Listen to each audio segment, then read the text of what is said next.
नमस्कार मित्रों, कणाद अकादमी संस्थान में आपका हार्दिक स्वागत है। मित्रों, सांख्य कारिका की ये तीसरी कक्षा है। पिछली कक्षाओं में हमने मोक्ष का स्वरूप क्या है, उसके उपाय क्या है, उसके बाद प्रकृति और विकृति का स्वरूप क्या है, इनके बारे में चर्चा की थी। उसी चर्चा में ये आया था कि मोक्ष का उपाय था आपका व्यक्त, अव्यक्त और ज्ञ, इन तीन पदार्थों का जो यथार्थ ज्ञान था वो मोक्ष का उपाय था। तो उसमें यह पार्ट हुआ कि इनको हम जान कैसे सकते हैं, ये ज्ञान के साधन क्या हैं, उसको बताने के लिए सांख्य कारिकाकार ने प्रमाणों की चर्चा की। तो सांख्य में प्रमाण के तीन प्रकार आपके दिए गए हैं, दृष्ट अर्थात प्रत्यक्ष प्रमाण, अनुमान प्रमाण और शब्द प्रमाण। हम एक एक कक्षा में उन प्रमाणों को समझने का प्रयास करेंगे। आज का हमारा विषय है आपका दृष्ट प्रमाण। तो सांख्य कारिकाकार ने प्रत्यक्ष प्रमाण के लिए शब्द का प्रयोग किया है दृष्ट प्रमाण, जिसको हम इंद्रियों के द्वारा देखते हैं, जानते हैं, उसलिए उस प्रमाण को दृष्ट प्रमाण कहा गया है। तो इस प्रमाण की परिभाषा देते हुए सांख्य कारिकाकार कहते हैं प्रति विषय अध्यवसायः दृष्टम। प्रति विषय, विषय के प्रति जो अध्यवसाय है आपका, उसको दृष्ट या उसको प्रत्यक्ष प्रमाण कहा जाता है। इसमें दो शब्द हैं आपके, एक प्रति विषय शब्द है, एक अध्यवसाय शब्द है। प्रति विषय ये समस्त पद है। इन शब्दों को जब हम समझ लेंगे तो आपको इसका अर्थ स्पष्ट रूप से पता लग जाएगा। तो प्रति विषय शब्द को यदि हम देखें तो इसमें आपका अव्ययी भाव समास है, जिसका अभिप्राय होगा विषयम विषयम प्रति, विषयम विषयम प्रति, विषय विषय के प्रति। अब विषय ये आपका सापेक्ष शब्द है। विषय अर्थात है ज्ञानेंद्रियों के जो अर्थ हैं, उन अर्थों को ही यहाँ पर विषय कहा गया है। और शास्त्रीय प्रक्रिया में हम देखते हैं कि जो आपके सापेक्ष शब्द होते हैं वो अविनाभाव संबंध से जो उनके साथ जुड़े हुए शब्द हैं उनका अध्याहार कर लेते हैं। तो विषय शब्द के कारण से यहाँ पे इंद्रिय और इंद्रियों में भी जो ज्ञानेंद्रियां हैं उन ज्ञानेंद्रियों का अध्याहार हो जाएगा। तो अब हम कह सकते हैं कि विषय विषय के प्रति, तो इंद्रियों का विषय विषय के प्रति, इतना पार्ट आपका प्रति विषय शब्द से हम समझ सकते हैं। दूसरा शब्द आपका अध्यवसाय। अध्यवसाय मतलब निश्चयात्मकम ज्ञानम, निश्चय रूप से जो ज्ञान होता है आपका उसको अध्यवसाय कह सकते हैं। या दूसरे शब्दों में कह सकते हैं कि यथार्थ जो ज्ञान है आपका उसको ही यहाँ पर निश्चयात्मक ज्ञान के रूप में कहा गया है। जो पदार्थ जैसा है उसको वैसा ही जाना हुआ जो पार्ट है उसको ही अध्यवसाय शब्द से कह सकते हैं। अब पूरे सूत्र का अर्थ होगा इंद्रियों का विषय विषय के प्रति जो निश्चयात्मक ज्ञान है आपका, उसको हम बोलते हैं आपका प्रत्यक्ष प्रमाण। अब इसको हम और व्याख्या करें, और इस व्याख्या को समझने के लिए हम आपका जो न्याय दर्शन का सूत्र है आपका इंद्रियार्थ सन्निकर्षोत्पन्नम ज्ञानम प्रत्यक्षम, उसको हम थोड़ा समझने का प्रयास करते हैं। वहां पर भी आपके यही शब्दों प्रयोग किए गए हैं, इंद्रिय, अर्थ और सन्निकर्ष। तो इन तीन से उत्पन्न जो ज्ञान होगा आपका उसको उन्होंने यहां पर प्रत्यक्ष ज्ञान के रूप में कहा है, इंद्रिय, अर्थ और सन्निकर्ष। इंद्रिय हम देखते हैं, बाह्य जो इंद्रियां होती है आपकी वो 10 होती हैं, ज्ञानेंद्रियां 5 और 5 आपकी कर्म इंद्रियां। तो यहाँ पे इंद्रियों से ज्ञानेंद्रियों का ही ग्रहण किया जाता है, क्योंकि ज्ञान का जो विषय आपका वो ज्ञानेंद्रियों से ही संबंधित है। तो 5 ज्ञानेंद्रियों में कौन कौन सी आ जाएंगी आपकी, जैसे मान ली श्रोत्र आ गई आपकी, चक्षु,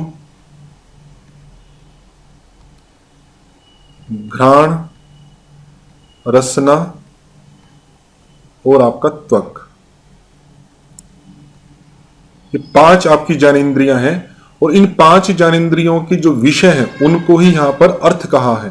जैसे श्रोत्र इंद्रिय का जो विषय है, अर्थ है, वो हो गया आपका शब्द। चक्षु जो ज्ञानेंद्रिय है उसका जो विषय है आपका वो होगा रूप। घ्राण का होगा आपका गंध। रसना का, रसना मतलब आपकी जिह्वा वाली जो इंद्रिया है उसको ही हम कह सकते हैं, तो रसना का है आपका रस। और त्वक का है आपका स्पर्श। तो इन दो शब्दों को हमने व्याख्यायित किया कि इंद्रिय शब्द से क्या क्या आएगा और विषय शब्द से क्या क्या आएगा। तो ये 5 ज्ञानेंद्रियों के 5 आपके विषय हो गए। तो इन विषयों के संबंधित जो ज्ञान होगा, जो ऊपर जो आपका कहा गया था कि प्रति विषय अध्यवसायः, कि विषय विषय के प्रति जो निश्चयात्मक ज्ञान है। तो यहाँ पे ये तो नहीं लिखा इस सूत्र में प्रति विषय अध्यवसाय में कि वो जो ज्ञान है वो ज्ञान किस प्रकार से होगा, लेकिन जो न्याय दर्शन का सूत्र है आपका उसमें लिखा कि इंद्रिय और अर्थ के सन्निकर्ष से, सन्निकर्ष को आप सामान्य रूप से आप कह सकते हैं संबंध, कि इंद्रिय और अर्थ के संबंध से जो ज्ञान आपका उत्पन्न होता है वो आपका प्रत्यक्ष ज्ञान कहलाएगा। सन्निकर्ष क्यों कहा कि यदि मान लीजिए आपकी इंद्रियां भी हैं और संसार के अंदर विभिन्न प्रकार के उनके अर्थ भी विद्यमान है, जब तक आप उनके साथ में संबंध नहीं करोगे, जैसे आप बैठे हैं, आपकी चक्षु इंद्रिय भी है, लेकिन आपके पीछे बहुत सारी वस्तुएं रखी हैं, या दीवार के पीछे बहुत सारी वस्तुएं रखी हैं, या आपसे 100 मीटर दूर बहुत सारी वस्तुएं हैं, बहुत सारे शब्द हैं, बहुत सारी गंध है, लेकिन उनको आप नहीं जान पा रहे हैं। क्यों नहीं जान पा रहे हैं? क्योंकि हमारी इंद्रियों का उनके साथ में संबंध, सन्निकर्ष नहीं है। तो जब तक सन्निकर्ष नहीं होगा तब तक ज्ञान भी उत्पन्न नहीं होगा। तो यहां तक हम इतना ही बस देखेंगे सन्निकर्ष का संबंध, क्योंकि सन्निकर्ष आपका अनेक प्रकार का है। वो किसी अन्य कक्षा में हम चर्चा करेंगे कि लौकिक सन्निकर्ष है, अलौकिक सन्निकर्ष है, फिर लौकिक सन्निकर्ष के भी 6 भेद होते हैं आपके। तो वो पार्ट आपका बड़ा विषय है, उसको हम अभी कभी अलग चर्चा करेंगे। आज का हमारा पार्ट यह कि हम प्रत्यक्ष के अभिप्राय को समझ सकें। वो यही हुआ आपका चर्चा करने के बाद जो हमारे सामने आया कि इंद्रिय मतलब ज्ञानेंद्रियां, ज्ञानेंद्रियों के जो अलग अलग विषय हैं वे अर्थ हो गए, और उनके सन्निकर्ष से जो निश्चयात्मक ज्ञान आपके अंदर उत्पन्न होता है वह आपका प्रत्यक्ष ज्ञान होगा, या कह सकते प्रात्यक्ष ज्ञान होगा। और वो ज्ञान जिस प्रमाण से होता आपका उसको हम प्रत्यक्ष प्रमाण या दृष्ट प्रमाण सांख्य के अनुसार कह सकते हैं। यदि हम प्रत्यक्ष शब्द के बारे में भी चर्चा करें कि प्रत्यक्ष शब्द का अर्थ क्या है, तो अक्षणः प्रति, तो आंखें जो है उपलक्षण है, अक्षणः प्रति ऐसा कह सकते हैं। और देखना तो वैसे तो हम आंखों के ही संदर्भ में प्रयोग करते हैं, लेकिन आप देखेंगे कि मैंने व्यवहार में हम देखना जो प्रयोग है वो अनेक प्रकार के विषयों के लिए करते हैं। मैंने उस फूल को देखा, ये तो देखना हो गया। मैंने उसके व्यवहार को देखा, अब व्यवहार कोई देखने की चीज नहीं होती, व्यवहार तो क्रिया है, क्रिया को नहीं देखा जा सकता। मैंने उसका शब्द देखा, मैंने उसकी ध्वनि देखी। तो इस प्रकार के सामान्य प्रयोग अन्य अन्य विषयों के लिए भी किए जाते हैं। तो उसी दृष्टि से हम कह सकते हैं कि जो अक्षणः का प्रयोग है वो उपलक्षण है अन्य ज्ञानेंद्रियों के लिए। तो अन्य ज्ञानेंद्रियों के साथ में जोड़ के इसका अर्थ जो बनेगा आपका वह होगा कि जितनी भी ज्ञानेंद्रियां हैं उनके प्रति जो ज्ञान है आपका, या उनके माध्यम से जो ज्ञान है आपका, वो आपका प्रत्यक्ष रूप में कहा जा सकता है। ये शाब्दिक अर्थ है, आपकी परीक्षा की दृष्टि से उतना महत्वपूर्ण नहीं है। तो आपकी परीक्षा में क्या क्या पूछा जा सकता है?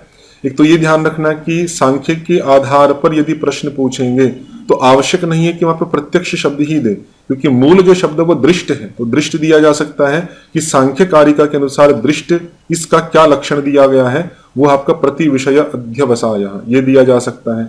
और इसके आधार पर मैंने जो आपका न्याय दर्शन का विषय रखा है वो भी किसी अन्य प्रसंग में आपसे पूछा जा सकता है। तथ्यात्मक रूप से इतना ही पाठ इसमें हुआ। आगे इसमें सांख्य कारिका क्या लिखते हैं, क्योंकि अलग अलग प्रमाण से वो दिखाते हैं कि किन किन वस्तुओं का ज्ञान हम प्राप्त कर सकते हैं। तो जो प्रत्यक्ष आपका प्रमाण है उनसे सामान्य वस्तुओं का, या कह सकते हैं कि जो इंद्रिय गोचर जो आपकी वस्तुएं हैं, ऐसी वस्तुएं जिनको हम इंद्रियों से जान सकते हैं, दिखाई दे रही हैं, सुनाई दे रही हैं, उन्हीं वस्तुओं का ज्ञान होता है। अतीन्द्रिय जो वस्तुएं हैं जिनको हम इंद्रियों से नहीं जान सकते हैं, उनका ज्ञान प्रत्यक्ष प्रमाण से नहीं होता। बहुत सामान्य वस्तुएं जिसको अनेक व्यक्ति जान सकते हैं। सामान्य मतलब जो अनेक गम्य है, अनेक व्यक्तियों के द्वारा जो बोध प्राप्य है उसको सामान्य कहा जाता है। तो इस दृष्टि हम कह सकते हैं कि जो बहुत सामान्य वस्तुएं हैं उनका ज्ञान आपका होता है। ये भी फैक्चुअल पार्ट है आपका, पूछ सकते हैं कि सांख्य कारिका के अनुसार सामान्य वस्तुओं का जो ज्ञान है वो किस प्रमाण से होता है? आपका प्रत्यक्ष प्रमाण से होता है। तो मुझे लगता है आपको प्रत्यक्ष समझ में आ गया होगा। किसी भी कक्षा में आपको लगता है कि कोई विषय आपको क्लियर नहीं है, कोई पॉइंट आपको क्लियर नहीं है, तो आप कमेंट्स के माध्यम से हमसे पूछ सकते हैं। हम अगली कक्षा में उसको विचार करेंगे, समझाने का प्रयास करेंगे। और हमने ये भी विचार किया है कि हम टेस्ट सीरीज भी स्टार्ट करें, कुछ प्रश्न आपके शास्त्र के संदर्भ में आपके सामने रखें, उनका इवेल्युएशन करें, विचार करें। तो यदि आपका रुचि है उन चीज़ों में तो आप कमेंट्स के माध्यम से हमें बता सकते हैं। तो हम जल्दी ही उनको टेस्ट के माध्यम से आपके सामने वीडियो के रूप में रखेंगे, जिससे आपका अभ्यास हो सकेगा। आज इतना ही रखते हैं। ओम शम।